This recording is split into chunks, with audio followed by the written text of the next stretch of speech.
Got it? Doing a good job, buddy. Stand right here, you're doing great.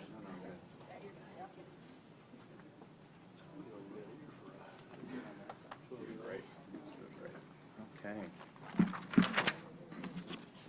Richard here? Where's he at? Oh, okay. Good. Well, it's great to be back in Clay County here at Fleming Island Elementary School. When we, and Commissioner Corcoran was involved in this, when we made the big push a couple years ago to increase teacher pay, we actually started that announcement in Clay County was one of the places we were. And so now we come full circle to announce that we did really well this legislative session in that regard.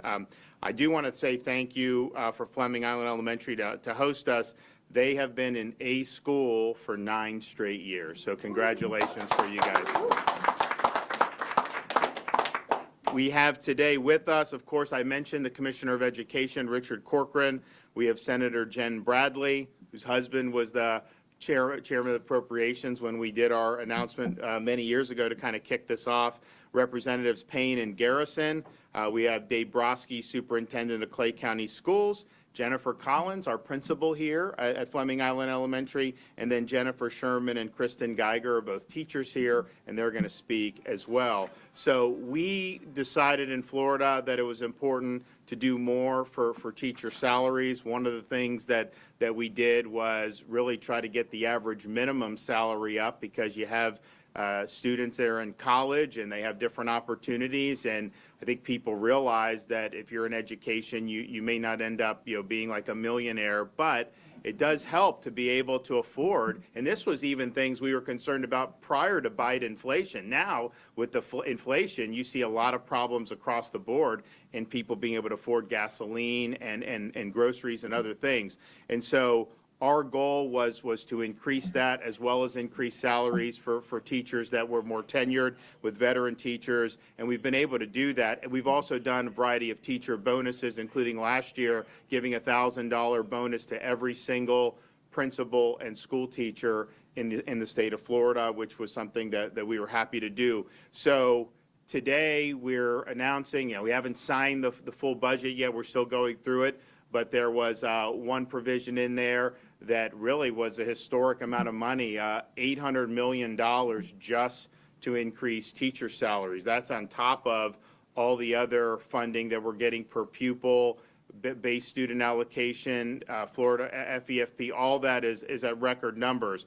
And so we are, of course, going to approve that $800 million, and that will bring us to over $2 billion in increased compensation for teachers just in the last 3 years. So that's really meaningful, and we're happy to be able to do that. If you look around the country, and you look at kind of where minimum salaries are for teachers, there's only 12% of school districts across the entire country that have minimum salaries at $40,000 or higher. In Florida, we have, and we'll end up getting to 100% probably with this, but we're over 90% are there. So 12% nationwide, we're over 90%, and this is something that we pledged to do, and we're fulfilling that promise. We're also supportive of making sure that the veteran teachers continue to get pay increases, so they have a lot of money in this pot as well to be able to do. And because we did so much for things like the base student allocation, this is just what school districts have to do. We're saying you got to pay teachers more with this money. It doesn't mean you can't use some of the other money we're sending and also do it even more, and we would encourage them to do that as they can. So this is something that's really, really significant. I think it builds off a lot of successes that we've had on education over the years. Most recently, last week, we signed into law landmark legislation that moves Florida out of the FSA test into progress monitoring, which is something that schools have had a lot of success with. We've seen schools go from an F to an A based on progress monitoring, because you actually get you can identify deficiencies in basically real time, and you're able to take whatever remedial action needs to be taken to help the student. So it's better for the students, it's better for the teachers, and the parents get more information throughout the school year to be able to help them as well. So that is going to be a huge, huge change for the better. So we were happy to be able to sign that into law. That was something that we pledged to do last year, was one of our promises, and we've been able to do it. And then here, to be able to continue to increase teacher salaries is a really, really big deal. And you know, I think that this is something that we've taken very seriously in Florida with education. They now, with the Education Week rankings, the most recent rankings, have Florida number 3 for K-12 achievement in the entire country. And that was not true, you know, historically in Florida. And so we've been able to do a lot of good stuff, and we've got many more things that we'll be highlighting over the next days, weeks, and months, not just from this legislative session, but also what we're doing through the Florida Department of Education. So I'm excited to be here. I'm glad that we were able to come back to Clay County after really launching this initiative many years ago to say we were going to put a lot of emphasis on this. And of course, part of the reason we're able to do this is because, you know, the state is free, the economy is able to perform, people are wanting to come to Florida to vacation, to live, moving businesses, what have you. So the amount of revenue, even though we have the lowest per capita tax burden in the country and we have no income tax, the revenue that's come in has exceeded expectations pretty much every month for the last, I would say, year and a half. And so, you know, that provides us the ability to maintain our low tax environment, but also be able to address significant priorities. And so education is one. We also had a really good year in terms of our water resources infrastructure, not just with Everglades, but also things like Florida Springs, which many people in this part of the state are very supportive of. So we've been able to meet those challenges as well as many other things. So we're excited, but we're particularly excited to be able to be here and to say, you know, that thanks to the legislature for providing that really significant categorical line item that teachers will be getting pay increases. We approve it. We support it. We're going to go through this budget over the next however many days or weeks, and we'll have to make decisions on a lot of different things, but you can take this one to the bank. We approve it, and that will be in the budget that gets signed into law here in the not too distant future. So I want to thank Clay County for hosting us, and so we'll hear first from the Superintendent of Schools for Clay County, David Broski. What an honor and a privilege it is to have you here, Governor DeSantis, Commissioner Corcoran, the legislative delegation, our principal, as well as our teachers here at Fleming Island Elementary School, to discuss the very foundation of the educational process, which is outstanding teachers. There's little doubt that everyone in this room knows a teacher or has been impacted by a teacher in some way. For me, that's Mrs. Decker. Even though I'm not a young man anymore, I still remember Mrs. Decker and the things she did to inspire me. She gave me confidence and drive, the things I needed in order to be successful in life, and I'm thankful every day. As many of you know, there's a nationwide teacher shortage as fewer students enter the College of Education programs with the goal of becoming an educator. I applaud the governor's leadership and vision for recognizing that the starting salary of teachers needed to be raised in order to address this challenge. Here in Clay County, locally now, in the 1920 school year, the starting teacher salary was $38,000. I'm proud to announce that the starting salary today is $47,500 right here in Clay County. There we go. I'm also appreciative of the current legislation that permits a greater portion of the new funding to go to our veteran teachers, because we not only need to recruit new teachers, but we need to retain teachers that we have. This investment in our teachers in Clay County amounts to about $7.3 million of additional state funding. And I'm also proud, and let me give a shout out to our school board that's in the audience here, an additional $3.6 million in district funding in order to reach that $47,000, as you pointed out, Governor. Now, I remember back in the day, I started at $18,300 when I first started, and I was thankful for it, and I knew I wasn't going to get rich in any which way, but I'm proud to be an educator and proud to be here in Clay County. We certainly have come a long way. A robust recruitment plan, providing teachers with the support they need, and increased compensation leads to a bright future for our teachers, and more importantly, a bright future for our students. I want to thank the legislative delegation behind me, Representative Garrison, Representative Payne, and Senator Bradley, of course, our school board that's here today, and Governor DeSantis for your leadership on this important challenge. Yeah, Thank you. absolutely. And we appreciate Clay County. I think people, Clay County has performed well. And actually, if you look in this part of the state, I mean, we've got a number of very successful school districts. You know, I have a lot of experience with St. John's, having lived there for a number of years. And so we're proud of that. And you know, when people move into from other states, they definitely look and they say, well, gee, Clay County is a great place to be, and part of it is because of the school. So we appreciate what you guys have done. Okay, Jennifer Sherman, second grade teacher right here at Fleming Island Elementary. Floor is yours. Hello, thank you. Good afternoon. My name is Jennifer Sherman. I am actually a third grade teacher here at Fleming Island. I read it right on the talking point, so somebody made a mistake. Second grade for 4 years before this. Okay. Okay. I want to start by thanking for the opportunity to speak on behalf of my colleagues here at FIE. This school is a really special place, and I think I'm speaking for all of us when I say how much it means to our team to have you here celebrating with us. Thank you. My own children attended FIE and now attend Fleming Island High School. My daughter is a sophomore and my son will graduate in May. My husband Jeff and I are so thankful to raise our family in Clay County, and we feel that our district is the very best when it comes to supporting children and families. I think we can all agree that the last 2 years have presented many challenges, but one thing that remained constant was that we could always count on no matter what, was the support of our superintendent and administration here in Clay County. The teamwork and collaboration between the governor's team and our district leaders has been incredible, and I am again just so grateful for that. I also just wanted to share real briefly about me and my journey as an educator. Teaching was not my first profession. It was a big decision for me to go back to school to earn my teaching certificate. My first job right after college was for a small ABC affiliate in Sioux Falls, South Dakota, and I was a morning news producer. I did not enjoy this career and really didn't enjoy any of the jobs I had for many years after that. But it wasn't until I began substitute teaching in 2009 that I truly realized my passion was for working with students.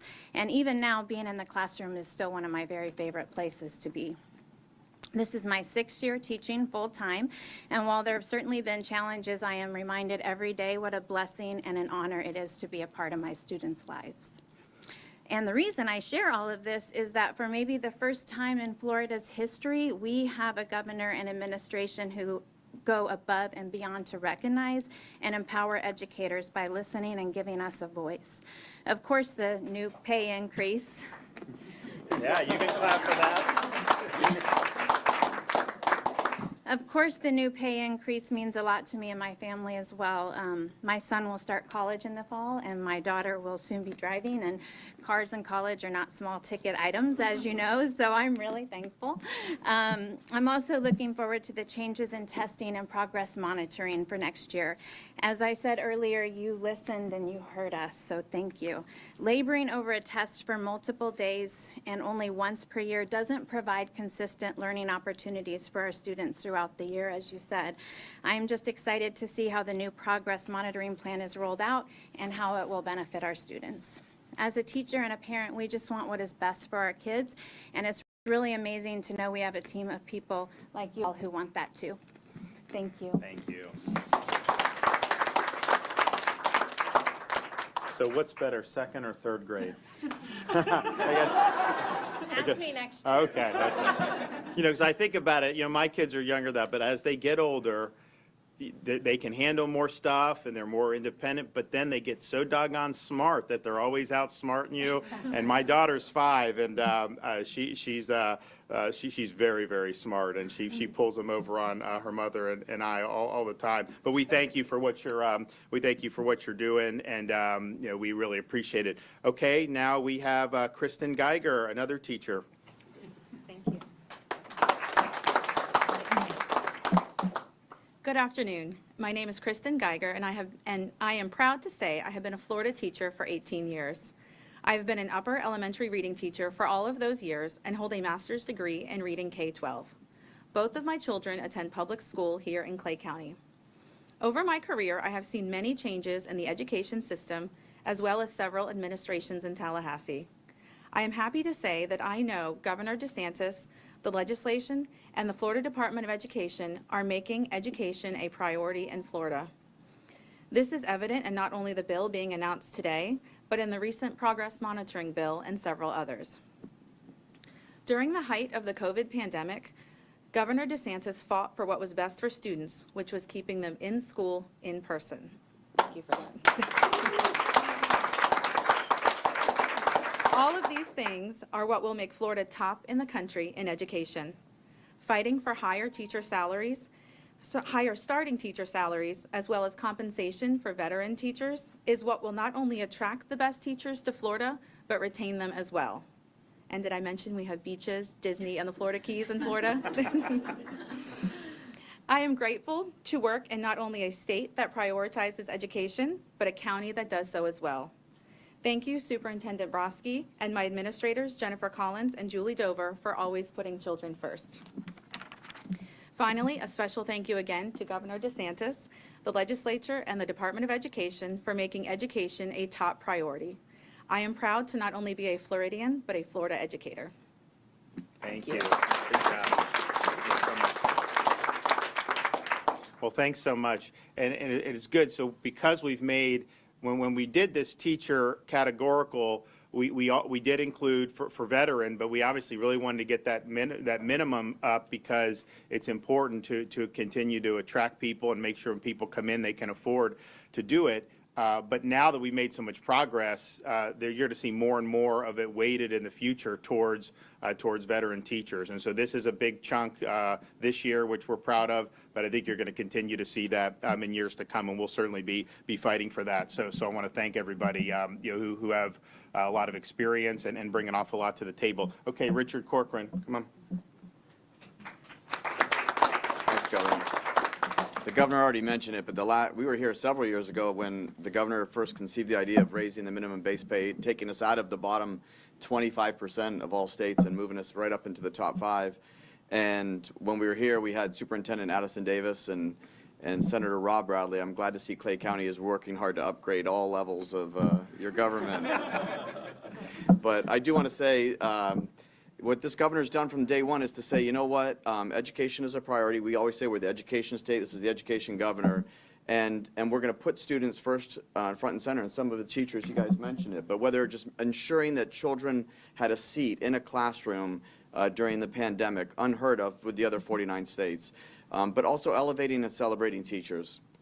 If we learned during the pandemic that education, K-12 education is the backbone of our society, when that's functioning and people are in classrooms and their students are there, parents can go to work, they can drop their kids off, they can have, there's preschool available, the whole economy centers around that ability, and the number one backbone of that backbone is a teacher. You know, in the last stop I was talking about at the PISA international rankings, they rank, you know, how are these countries rated in English and math and science. We're the richest country in the world, and we're like in the mid-20s and 30s, and it's just kind of shocking. And you look at those countries, what they did is they elevate and celebrate teachers. And it's a highly coveted position, and they reward them the way the governor has here in Florida. And you're seeing that. We already get calls all the time. We get calls from other states. Is it really true that your minimum base pay is $47,500? Because to your point, we have beaches and Disney and everything else. It's like, wait a second, I can get more money and live there? I'm coming. So I tell people that when you look at those studies, and the role of a teacher versus, you know, what America does well, and we always score well on those tests, is we have great buildings, we have great tech, but the old adage is true that you can teach a child under a tree with a great teacher. And so what we want to do is, with this and this continuation, I think the superintendent mentioned it, now we have, of the new $250 million in that $800 million, half of it's going to veteran teachers so that they can continue to see a massive increase. But anyway, we'll continue to elevate and celebrate teachers, and we just want to thank Clay County. It started here several years ago under his vision, and here we are again. Promises made, promises kept. So it's a great day for teachers. Thank you. All right. And we'll be able to, we'll be rolling out a lot of other stuff. There's things that were done in the most recent legislative session that didn't get much attention and that are going to be really significant. So we're going to be highlighting that. We'll do some additional bill signings, and then as the budget comes into shape as we go through and are able to evaluate everything, I'm pretty sure there's going to be really significant wins beyond even the teacher pay increases with respect to education. So I'm just glad that we're able to make a difference. I'm glad that we set out to do this several years ago and have made great progress, but quite frankly, this year has been the biggest yet. And I think all in all, that's something that we should all be proud of. Okay, with that, take some questions. Governor, there's local efforts to raise taxes. Duval County's talking about a millage rate increase for this specific purpose, raising teacher. Well, here's what I'd like. I'll let them decide. What I can tell you though is when they say we're going to raise taxes for education, then they never solve the problem. So they raise the tax, and then a lot of times the money goes to things that are different from what they said it would do. So I would just tell voters, just be very careful, when people are putting this out. Again, I don't know, what's proposed or not proposed, but I've seen over the years where people will say they're going to address these problems, which people would like to see, and then it ends up, the money gets frittered away. Then they come back and ask for more tax increases, and that's bad. You see it all the time. I mean, you just look for the last, however many decades that this stuff has been going on, not just in Florida, but around the country. They're always saying this is going to be so significant, and then they come back and ask for more. So just be careful about that. Yes, sir. Welcome to my alma mater. Oh, wow. So on the FSA, we were talking to the Florida Education Association the other day. I know you've said that this new progress monitoring system is going to, decrease the time we spend taking tests by 75%. They say it's going to be more tests. There's obviously 3 instead of 1, plus other progress monitoring programs that may be going on at the local level. Well, right. So, I mean, yes, there'll be a fall, winter, and spring. So that's, quote, more, but the overall time taking tests will be dramatically less because the FSA is like, I couldn't believe, I've told this before, when the COVID stuff came and everyone was going remote, I was telling Rich, I was like the only governor saying we need to get the kids back into school like April of 2020. And people are like, oh my gosh, the science was becoming clear on that. But what Richard said is you put them back, they're just going to be doing the tests. We already said we're not doing FSA this year. And I was like, man, how much time are they putting into this test? So you're going to definitely put in less tests, or less time. So yes, there'll be a fall, a winter, and a spring, but the overall time for learning will increase, time for testing will decrease. Now, it is true, we're not handcuffing a local school district that may want to do more progress monitoring. We're just saying this is what the state is doing. I imagine some districts will probably just do what the state, some others may do more, but I would say we have seen success in progress monitoring on a more frequent basis. Well, I'd mentioned Lakewood Elementary down in Pinellas County. They went from an F to an A over really probably a 1-year period. I mean, we didn't do the grades the 1 year, so we say over a 2-year period, but they probably did it. They progress monitor every 2 weeks, and it's worked for them. And we're not saying you have to do that, but I think that if you have things like that have been proven to be effective, we clearly wouldn't want to foreclose that from a school district. So I think all in all, it's going to be a really positive change, and I think it's going to be something that parents, teachers, and students will all embrace. Question for Commissioner Corcoran, Sure. if you don't mind. We heard you're leaving soon, leaving the post. What would you say, and I guess Governor as well, what's the most important thing for a new commissioner, someone who's going to lead Florida education? Stay out of just. Do you mind if we get that? It's easy. When the governor asked me to take this position, I fully expected. I mean, he had, we were doing transition, and he had all these bold ideas and these agenda items. It's okay, this sounds fun, it's going to be exciting. But, if I thought we were going to be driving at about 45 miles an hour down the highway, we're driving like 100. And so the new commissioner, whoever it may be, buckle your seatbelt. But he's got a lot of visions and a lot of things he wants to do, and he's great to work for. I've said that before. He's been the best person I've ever worked for. He gives you a lot of rope. He gives you a lot of ability to go out there and work with him and come up with different things. And if he likes them, he's got your back the entire time. It's a wonderful person to work for. Governor, your thoughts on his success? Well, we, I might pull a Brady, Governor. I might come back. Well, listen, if the price of getting Tom Brady to come back means you've got to ride off into the sunset, I'll take that trade, and we'll take Tom back. But no, he has gotten, when you get into these positions, it's like, okay, yeah, he had done stuff in politics. He was Speaker of the House. It's like, okay, it's like a notch on your resume. You can take that, maybe parlay that into something, and just kind of be a placeholder. Or you can say, you know what, I have an opportunity to make a difference, and I'm going to take all the opportunities presented. We're going to run through the tape, and we're just not going to stop. And he decided that he was going to run through the tape, that he was going to work really hard, and whatever we could do to make a difference, we wanted to do it. And so he worked very hard. And if you think back, yes, the teacher compensation is historic. If you think about some of the things we're doing to promote civics, historic. If you think about what we're doing to promote workforce education, I mean, you look at some of these kids come out, they're making $75,000 if they have skills that can be applied in the labor pool right now. They're giving truck drivers $15,000 signing bonuses. And so we, from very early on, said, we want to be number one in workforce education. When I came into office, we were in the bottom half of states. We're moving up dramatically, and our goal by 2030 to do that. So you have that, and you have so many other things. But then think about 2020, COVID, the entire world is freaking out, and we said, you know what? We're not going to go by hysteria in media. We're not going to listen to some of these politicians. We're certainly not going to just bow down to bureaucrats who are selling us something that we didn't think was right. We looked at the data. We saw other parts of the world that had kids in school. We saw they were low risk. We saw schools were not any different of an environment from others. Now, a lot of people thought schools would be like the worst, and I understand that, but that wasn't what the data was showing. So to be able to say, we're getting the kids in school, every single parent in Florida can send their kid to school in person 5 days a week.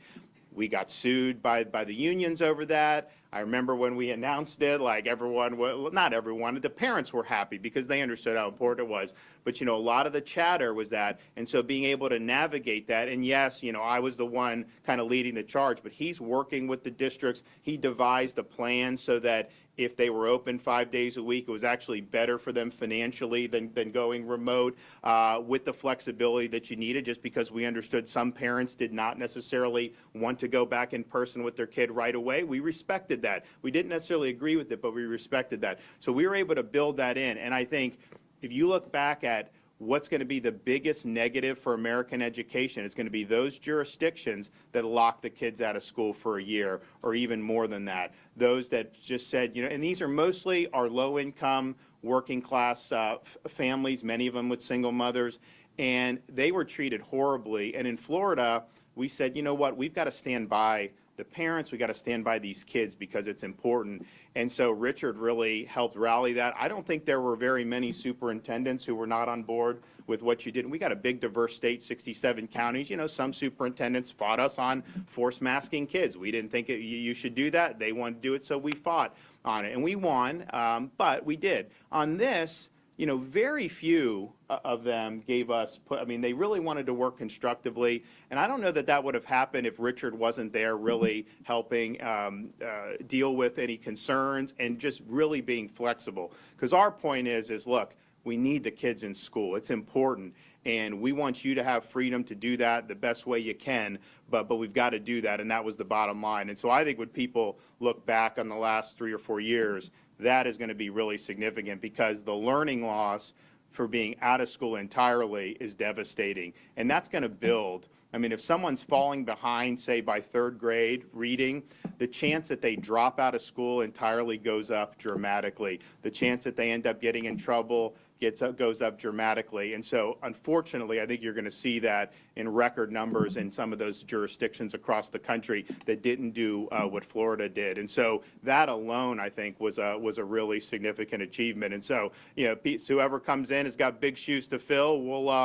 We'll probably, he's going to be, this is his farewell tour, and so he's going to go with us as we do these bill signings. But as we get into April, we'll have a plan in place to have a good successor. Governor, on sort of the topic of lockdowns, children's mental health, obviously we're seeing large spikes, after everyone went back to school. Now problems are being identified. We're hearing from providers, hospitals, community-based care programs, that they can't rising demand of children suffering mental health issues.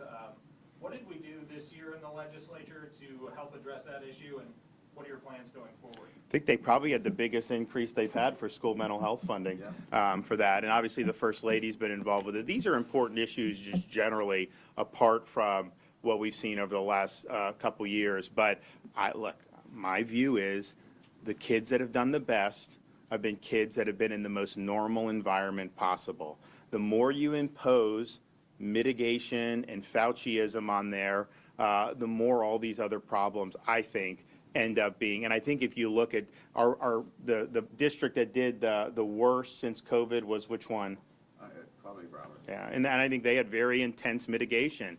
And so, I think that there's a lot of different factors to it, but at the end of the day, I think whatever issues that we have to deal with, we will. The legislature's been generous in answering my call for additional funding. I think the First Lady's initiative is something that has resonated, branding it resiliency, because we all go through difficult times in life, and I think we're going to keep doing that. But I also think, had we done what some of these other states done, I think those problems would be multiplied in the state of Florida. I think it would have been way worse. And so I think the fact that we had superintendents that wanted the kids at school. We had most of the teachers, they wanted to be here. The fact that we did that, I think, has mitigated what likely would have been a lot worse. Nevertheless, this is something that's going to continue. Part of it, I think, we're proud of is just even before COVID, we just worked to shine more of a light on it. This is just something that we have to deal with. And so the budget looks good in that regard. We'll make sure that money is put to good use. And I know the First Lady, when she gets out and about a little bit more in the coming weeks and months, I know this is going to be something that she's going to be focused on going forward. Okay, everybody, thanks so much. It's great to be in Clay County.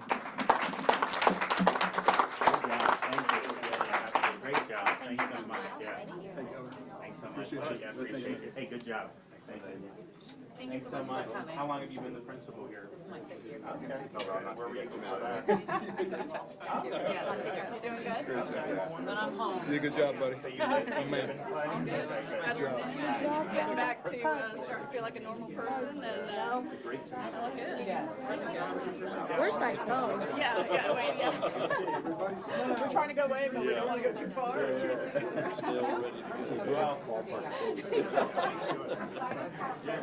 It's all good. Stand by.